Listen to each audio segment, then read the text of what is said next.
Hi, ladies and gentlemen, boys and girls. This is Jairam Rajaram, managing partner of Brill, with another episode of BrilTalks. Today, I have a very, very interesting youngster with me. I've known this guy since he was in school, and I always saw a spark in his eyes. And today, he's 28, and he's started a fantastic F&B health food brand. He's the founder and CEO of the Health Factory. Welcome, Vinay Maheshwari. Thank you for joining me on a Brill Talks episode. It's going to be a lot of fun chatting with you today. Hey Jaram, thanks. Thanks for the introduction. It's been my pleasure to be a part of this. I'd love to share my experiences thus far, and yes, looking forward to the conversation ahead. Great. So, Vinay, prior to your entrepreneurial journey, what did you do? So I got done with my BBA. Right after my BBA, I started working in a coal mining company in Jakarta, and I was looking into the operations and the logistics aspect there, and I was trying to learn. It was purely the excitement of just having, getting done with college and looking at doing something interesting. And then it takes me to Jakarta. So, wow, it was amazing. I was there for a couple of months to only realize that somewhere there had always been a calling towards food that was sparking the interest.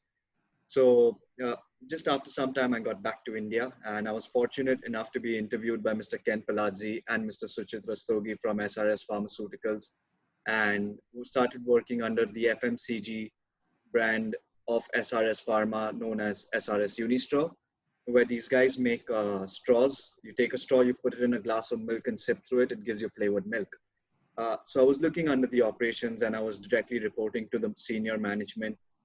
In this 1 year of learning, in this 1 year of my experience, there was great form of learning, from understanding operations to understanding how global markets work, to understanding demand, to understanding formulation, to the likings, the legal aspect of the businesses. So there was great learning. I still remember a very clearly had conversation with Mr. Ken where he sent me a ticket, and I saw a ticket in my inbox saying, "When you're flying down to Nagpur to fix a machine," and this moment, what I'm going to talk about, captures a lot to do with how I've shaped up. And I just turned back around and I wrote an email to Mr. Ken saying, "Sir, I don't know how to fix a machine. I've never studied engineering. I don't know how it's going to happen." To which the reply to that email was, "Yes, you're absolutely right. Your flight is at 6 a.m. in the morning." And that's exactly what he told me. Uh, to which I was still surprised and stunned, and I didn't know where we were getting at with the conversation. So I picked up the phone and I called him. And the only thing I heard from him before he just cut the call on me was, "Vinay, it's your job to get this done, get it done. It's Absolutely. all that you want to do. Just get it done. Do not ask me again, get it done." And that moment still sticks with me it's very close to my heart because that shaped me to be the person who I was. So what did you Right do after when that, you actually got there? How did you get that machine fixed? everything that everything today is all accessible online. Machines come with guidebooks. Just because you've not heard of the word optic fiber and some lever in the past doesn't mean that there is no way around that. All that you got to do is, I believe, is put in the right amount of effort, and attitude is critical. Uh, I think if that's in check, all that you have to do is go under the machine, take a spanner, take a set of your tools that are required, and fix it. And that's when the job actually gets done. So I went under the machine, and I did manage to help people do the most appropriate things. And yes, the machine was running once again. So that was a moment where I realized that you don't need to know everything before you start. It's Correct. absolutely all right. You can just dive into something, and things will just fall into play. All that is going to remain is the attitude. So that was a great learning. Right after that, through my experience in this, what what really sparked and started the health factory was every morning when I reported to work at 8:30, I was doing 6 slices of bread with half a can of beans and a lot of vegetables. And that was like my staple. I needed my bread from that particular store every morning. One day I walked into the kitchen and I asked for my bread, and guess what? There was no bread. Hmm. The family decided that we're going to say no to empty calories and carbs, but I didn't digest that too well. Quite on the contrary. But yes, I didn't digest that too well. I walked back literally a week later, and SRS and I parted ways to only come up with the concept of the health factory. I was now on a mission to make bread that I could eat once again, but this time with nutrition. So that sparked the idea for the health factory. How did the health factory journey actually begin? Which year My was this? first Which year was this? 2017, 2017, yes.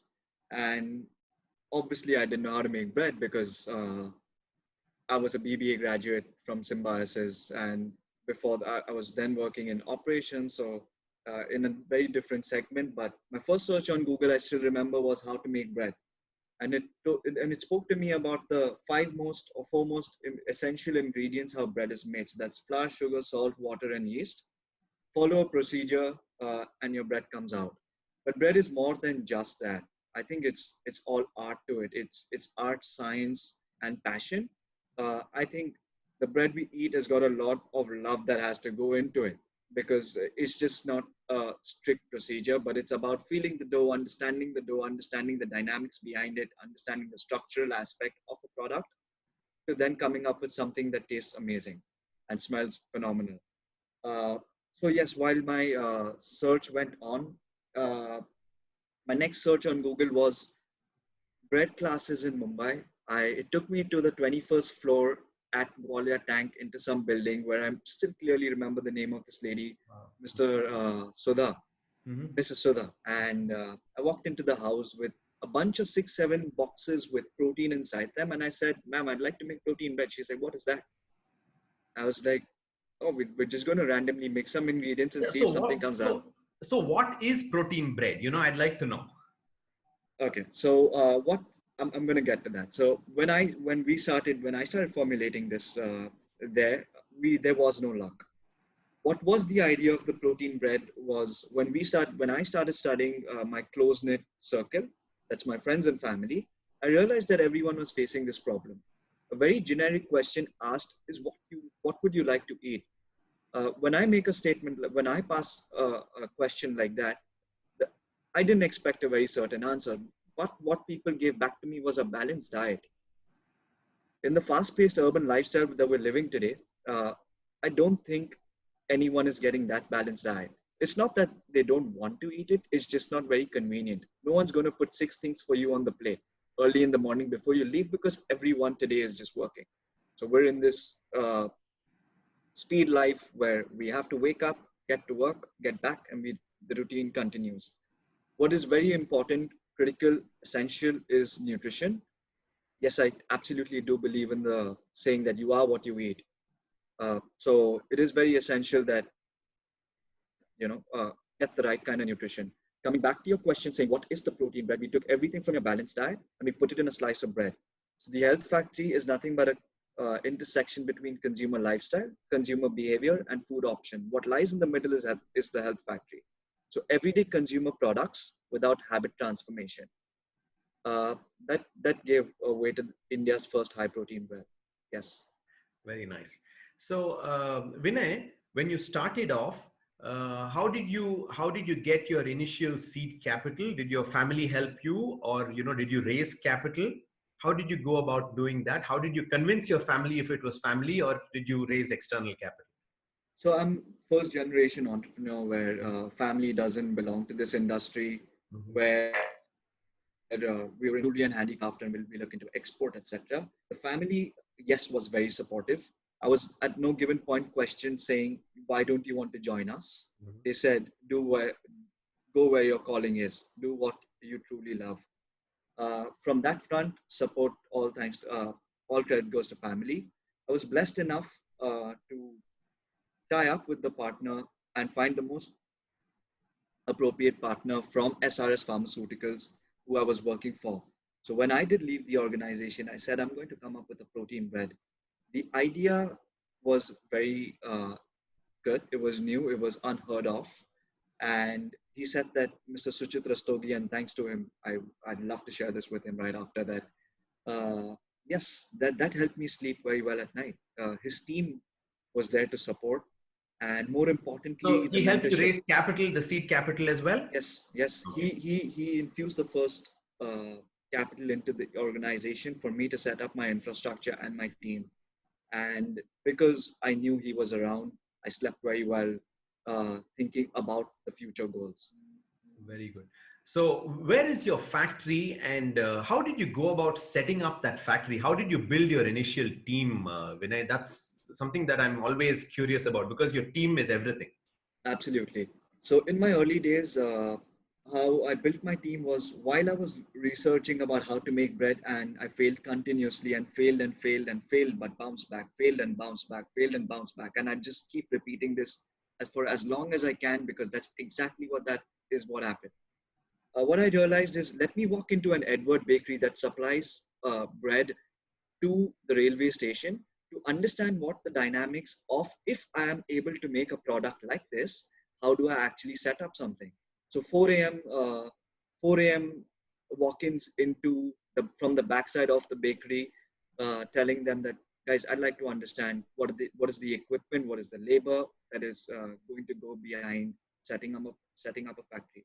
So while the formulation was happening at one end, I was experiencing scale at the other end to understand once these two things come together, we'll have a business proposition where we can roll out into the market.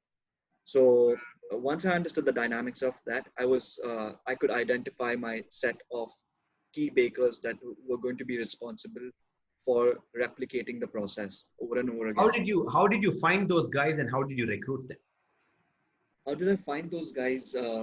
Good question. So it was, I genuinely think the best form of recruitment for the health factory has been referrals, Mhm. to tapping into people, to understanding their friends, their families, and understanding because trust is critical. A reference is always something that helps, and in the early stage of any business, to be surrounded by like-minded people, passionate, ambitious at the same time, I think is critical. Thus, the referrals really help. Yeah, Very good. So, other than bread, I see you have some very interesting cookies. that's right. What are those So cookies all about? And in this journey, what's with the protein? Why so much protein? Is it because it's vegetarian and vegetarians don't get much protein? Is that why you focus on the protein bit? yes, absolutely. Protein is the most not looked into macronutrient in just some time ago. We're riding the protein wave now. I was recently on a call with someone very senior who's been speaking to the government about how protein needs to be looked into very seriously by the government so that immunity could build, performance could build, the way we live builds, the efficiency of a human being increases. There are studies that suggest that 91% non-vegetarians and 89% non-vegetarians Mhm. who have the capacity to look into buying protein don't buy protein because they don't understand the importance of it, right? Traditionally, all this while, we've only heard of proteins being sold in jars. How comfortable are people with taking that? Not everyone is, because it still comes across as very synthetic, even though it may not be, but it still does come across as something synthetic and requires a habit transformation. Right. It's not a part of our daily life. So how do we introduce protein, thus the bread? So we decided that yes, protein is going to be the hero, and the next hero is going to be the product which enters your house on a daily basis, thus the bread. Coming back to the cookies, how did we launch the cookies? We realized that I partnered with Mr. Jos Was from the Bakery Academy in Netherlands, and he also happens to be on our board.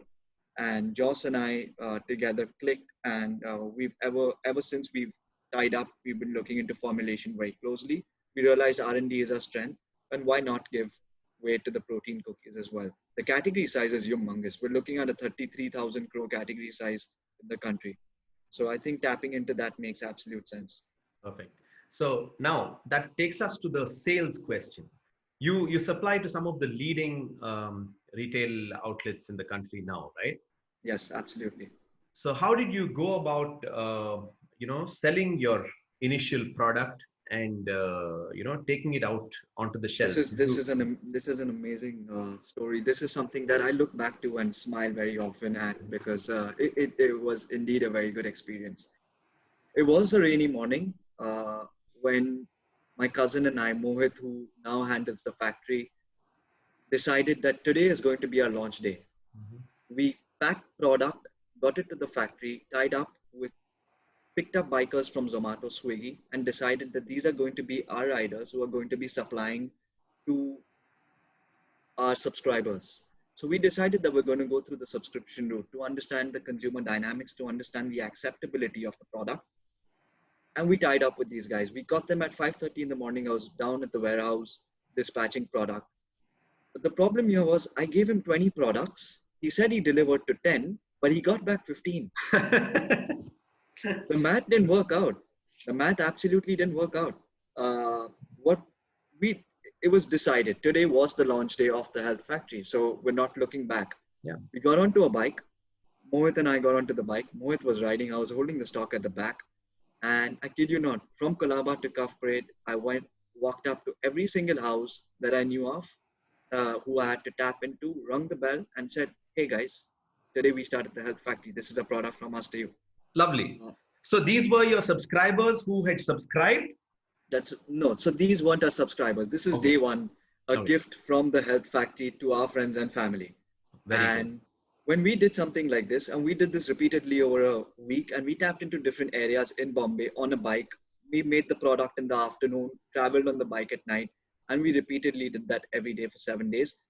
We realized that these friends and family supported us enough to start writing on Facebook, Instagram, started sharing something like this, that guys, we're eating protein bread. This is unheard of. This is bread that tastes like bread, maybe only better. And it's a great product. Why don't you try? We then started getting the next set of calls from these guys stating that even we'd like to try. Could you deliver? So that literally in 5 days of us starting, we were commercializing the process already. And we were learning. We were learning to set up the next set of delivery boys because we understood the dynamics of what it actually takes to deliver between 6 to 9 in the morning.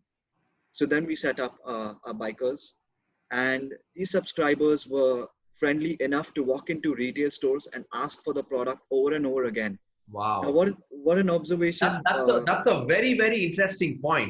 Please repeat that.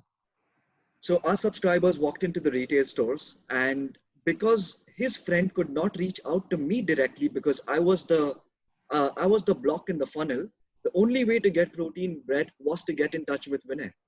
But does everyone know Vinay? No, everyone doesn't know Vinay. So where else could I find this product? Are they available online? We don't even have a website yet. So what do? Let's give it a shot. I think a product like this with packaging like this may be sitting in a fancy retail store. So they started walking into the retail stores and asking, guys, we want protein bread. Is it available? We want protein bread. Is it available? The retailer wouldn't So take this the is consumer seriously. basically, sorry, Vinay, this is Yeah, basically inbound marketing happening in the online and offline world. absolutely. Okay. So, Absolutely. so basically, it's a pull rather than Yeah, a push that you're talking about. absolutely. Yeah. Absolutely.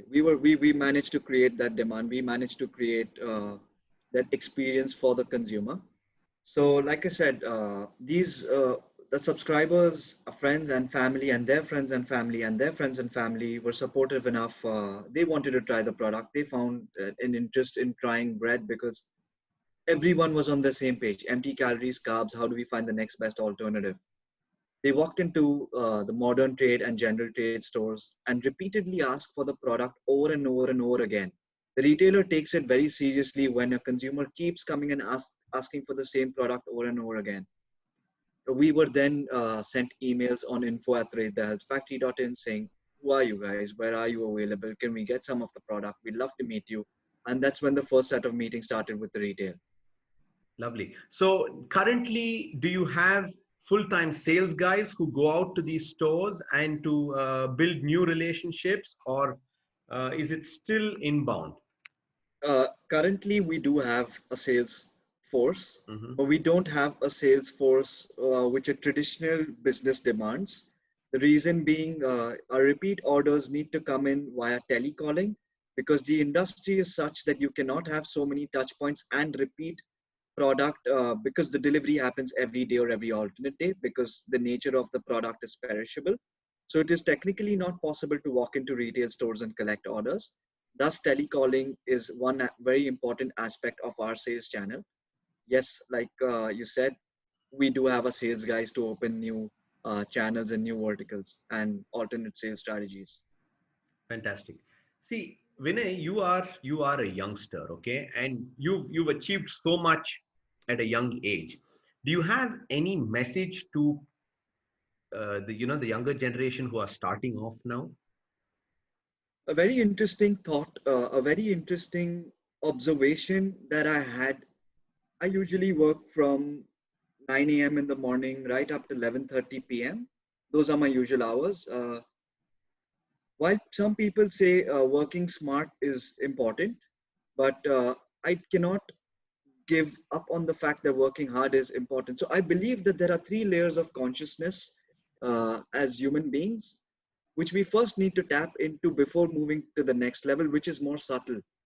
So the first level, according to me, starts with hard work, which you cannot let go of.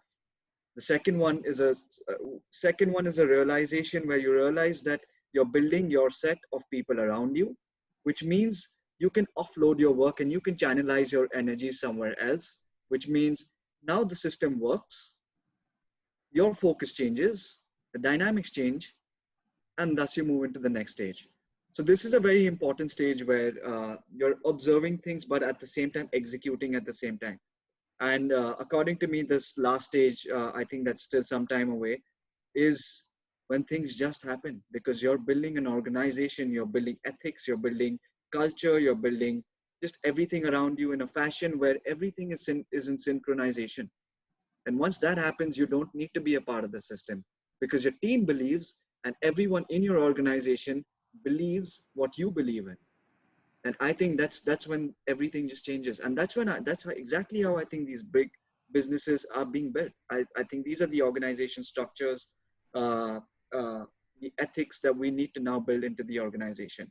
Yes, coming back to that 11:30 evening, when I got back home, I hit the road because I thought I needed my 30-minute run.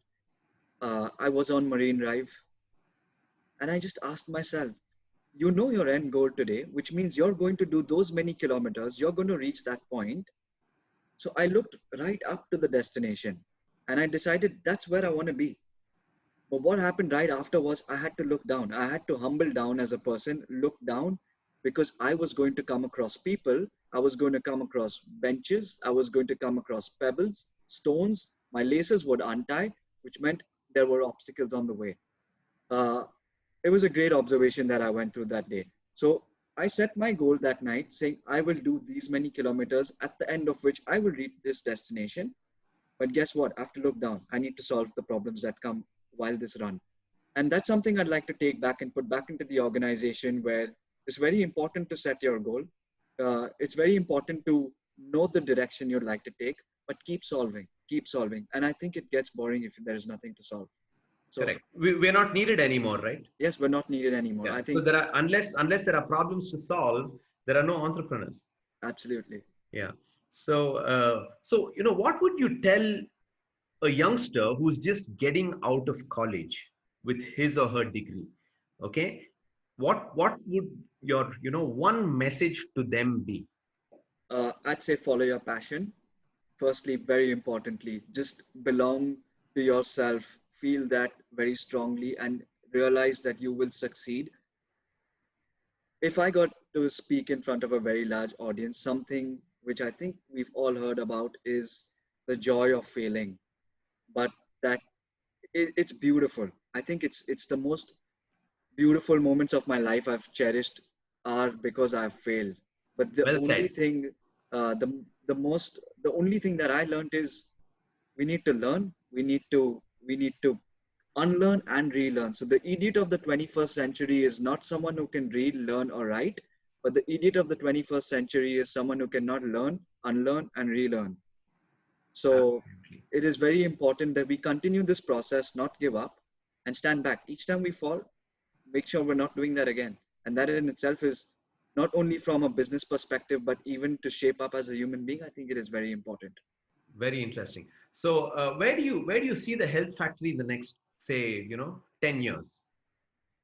What do you want from the health factory, and where do you want to see your brand go? The Health Factory would like to be a holistic platform which will not only be a product based platform, but we'd like to have integrations with various subject matter experts and nutritionists, physical training, etc., come together with them and create a whole universe around fitness and health. We're already seeing a shift that is happening towards better alternative food, cleaner sources, better labels. People are now understanding what ingredients are all about. People are smart when they're picking up the relevant product off the shelf. And where we'd like to be is definitely a brand that is globally present. A product like bread, cookies, and the new ranges of products to come with different categories and diving into those categories deep, I think are globally accepted. So why should something stop us from just being a product based out of India? So I would like to extend our services, our product, our expertise, our knowledge to even the neighboring countries and the countries after that and the countries after that. And I'd actually love to have the product globally. Great. So my, last question for the episode, Vinay, my dear friend and classmate from B school, Kushbu, okay, is your sister, and she is a digital marketing expert. Okay, I think I'll interview her soon. So, has she given you any inputs on how you should build your brand online? Absolutely. So what has she said? Kushbu and Sunny have been very instrumental in the whole process of the Health Factory from day one. When I had the concept in mind, I always looked up to her. I always thought she had fair bit of knowledge in what she was doing. I always, so I remember I walked up to them saying, guys, I have a product concept. It's called the Health Factory. We're going to make protein bread. And they said, wow, what an idea. Having studied digital so closely, she realizes the importance and impact of how just over a click, you can be accessible to an audience, not in millions, but by the billion. And not in India, not in your comfort zone, but globally. I think a learning from that is it pushes you out of the comfort zone, because suddenly, if you say that you are a brand that operates out of Bombay and you get a call from Delhi, Chandigarh, or maybe Dubai for that matter, it's a challenge. And being an entrepreneur and someone who wants to succeed and someone who's ambitious, I'd love to go out there. So I think digital has helped me in a way that way. It pushes me to go out there because of the queries that come in, want you to expand, because how do you service that? And then how do you service the next set? And how do you service the next set? I'm not going to touch too much upon the strategic aspect of it because I think that's a Yeah, conversation in itself. absolutely. But I think the power of digital as is mind blowing. Fantastic. Vinay, I'm so proud of you, having known you from, literally your childhood days. Thank you I'm so so, much. so delighted to see what you're doing. And I'm sure that you're going to be really, really successful in your journey. Thanks for all Thank the you. messages. I'm sure this is going to help a lot of youngsters actually, get their ideas together and get moving. I think you're an action taker more than anything else. And most entrepreneurs are. I think planning today, especially in the COVID era, is overrated. We've got to get down and get doing stuff. Absolutely. I mean, planning is overrated, absolutely, but also very critical. I've realized is health is critical. Health is everything. I'd rather have a nation which is not making money than have a nation which is sick.